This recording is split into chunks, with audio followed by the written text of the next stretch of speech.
Representantes de 20 países da América Latina e Caribe participam em Salvador do Encontro Ibero-Americano da Cultura. O objetivo é discutir políticas públicas e ações para a igualdade racial. Eu converso agora com Zulu Araújo, presidente da Fundação Palmares, que promove o encontro. Bom dia. Bom dia. É possível discutir políticas culturais comuns para países que têm realidades tão distintas? É sim, particularmente no nosso caso. Porque apesar de sermos países distintos, uns falando espanhol, outros inglês e outros português, na verdade nós tivemos uma origem comum.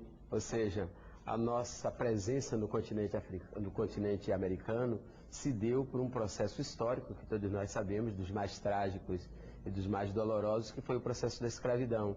Consequentemente, há dificuldades em comum, há situações em comum e há muita semelhança do que nós passamos no Brasil com o que nós passamos também na América Latina. Há um processo de discriminação, de invisibilidade, pouca visibilidade para as manifestações culturais de origem negra e ainda por cima uma intolerância religiosa muito grande por toda a América Latina. Então, temos muito em comum e muita coisa para resolver em comum. Nós somos iguais dentro da desigualdade, não é? Sem dúvida alguma. Agora, o que a Bahia e o Brasil têm a oferecer de exemplos para esses outros países em termos de políticas públicas de cultura? Olha, depois de Durban, em 2001, nós temos, na verdade, muita coisa a oferecer.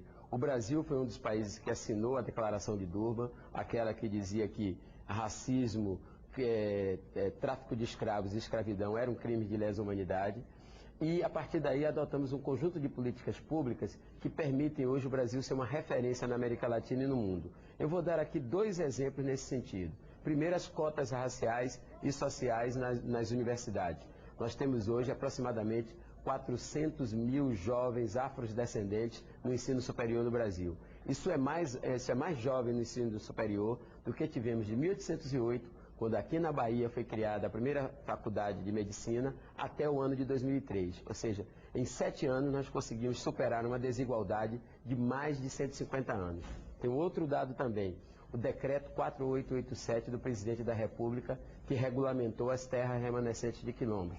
Nós temos hoje, certificados pela Fundação Cultural Palmares, 1.442 territórios remanescentes de quilombos, que possibilitam serviços públicos, acesso a bens e serviços do governo federal, tais como Bolsa Família, saneamento básico, educação quilombola. E esses dois exemplos que eu dei aqui são, na verdade, exemplos de um conjunto de outros que o governo brasileiro adotou nos últimos 8 anos.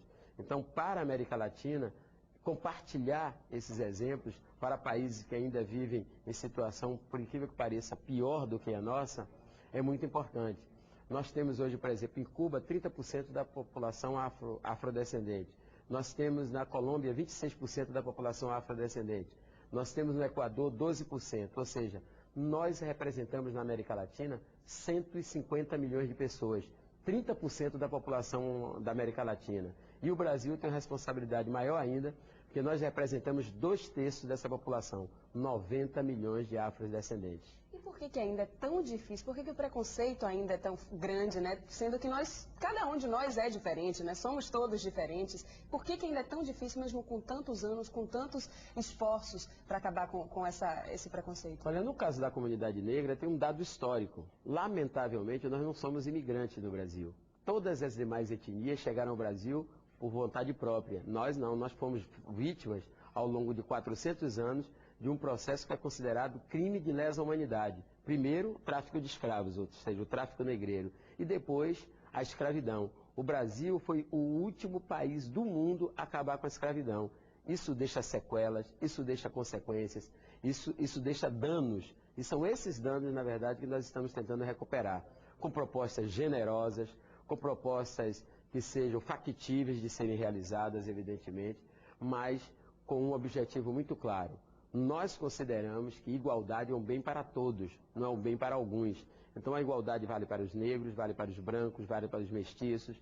Nós temos consciência da mestiçagem que ocorreu no Brasil, da mestiçagem que ocorreu na América Latina, mas é importante que o fenótipo, ou seja, a pele preta, os lábios grossos, o nariz chato, o cabelo carapinha, não sirvam de motivo para que a gente seja excluído do mercado de trabalho, para que seja excluído da televisão, para que seja excluído das escolas, para que seja excluído da educação.